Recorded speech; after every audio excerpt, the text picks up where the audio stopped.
የፈሳሽ ትክክለኛ ያልሆነ ፈሳሽን እንነጋገራለን። ዶክተር ዘለቀ ከበደ ነኝ፣ የማህፀንና ጽንስ ስፔሻሊስት።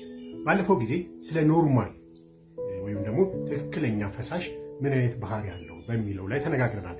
ዛሬ ደግሞ ትክክለኛ ያልሆነ ፈሳሽ ምን አይነት ባህሪ ያለው፣ መንስኤዎቹስ ምንድን ናቸው የሚለውን እንነጋገራለን። ይህ ትክክለኛ ያልሆነ ፈሳሽ ብዙ ጊዜ በማህፀን አካባቢ የአሲድ መጠን ሲቀንስ ወይ ደግሞ የኤስትሮጂን መጠን ሲቀንስ እንደ ተጋላጭነት ሆኖ ሊመጣ ይችላል። ፈሳሹ ብዙ ጊዜ ሽታ ይኖረዋል። መልኩንም ከነጭ ፈሳሽነት ወደ ተለያየ አይነት ቢጫ ወፈር ያለ እንደ እርጎ ብጥስጥስ ያለ ወይም የተለያየ ምልክት ይዞ ሊመጣ ይችላል። የማሳከክ ባህሪ ሊኖረው ይችላል። የመቆጥቆጥ ባህሪ ሊኖረው ይችላል። ይህ ፈሳሽ በተለይ ከማህፀን አፉ ኢንፌክሽን ከፈጠረ በግንኙነት ወቅት ላይ በግብረ ስጋ ግንኙነት ወቅት ላይ ሊደማ ይችላል። አንዳንዴም የላይኛው የማህፀን አፍ አልፎ ከሄደ የሆድ ህመምን እንዲሁም ደግሞ ግንኙነት ሲደረግ ከፍተኛ የሆነ የህመም ስሜት ሊያመጣ የሚችልበት ሁኔታ ይኖራል። መንስኤዎቹን በምንመለከትበት ጊዜ በአብዛኛው በኢትዮጵያ ውስጥ ባክቴሪያል ቫጂኖሲስ የሚባል የበሽታ አይነት ይህ ፈሳሽ እንዲመጣ ያደርጋል። ይህ ሽታ ይኖረዋል። ወደ ቢጫ ወፈር ያለ እንደ ግሬሽ ወይም ደግሞ ግራጫማ የሆነ ከለር ይዞ ሊመጣ ይችላል። ሁለተኛ ደረጃ ላይ የሚገኘው የኢንፌክሽን የካንዲዳ ወይም ደግሞ የፈንገስ ኢንፌክሽን ነው። ይህ የፈንገስ ኢንፌክሽን ብዙ ጊዜ ማሳከክ ይኖረዋል። ከፍተኛ የማሳከክ ስሜት፣ ፈሳሹም ቢሆን እንደ እርጎ ጥስ እያለ ከማህፀን ሊወጣ ይችላል። እነዚህ ሰዎች ብዙ ጊዜ የተለያየ ምክንያት ሊጋለጡ ይችላሉ።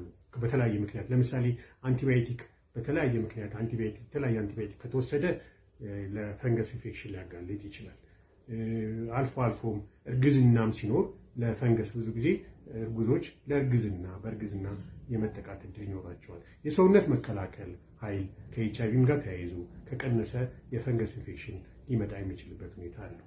ይህም ብቻ ሳይሆን ብዙ ጊዜ የውፍረት ካለ አንዳንዴም ደግሞ በጣም ብዙ ጊዜ የብልት አካባቢ በሳሙና በምን መታጠብ ካለ ለኢንፌክሽን ሊያጋልጥ ይችላል።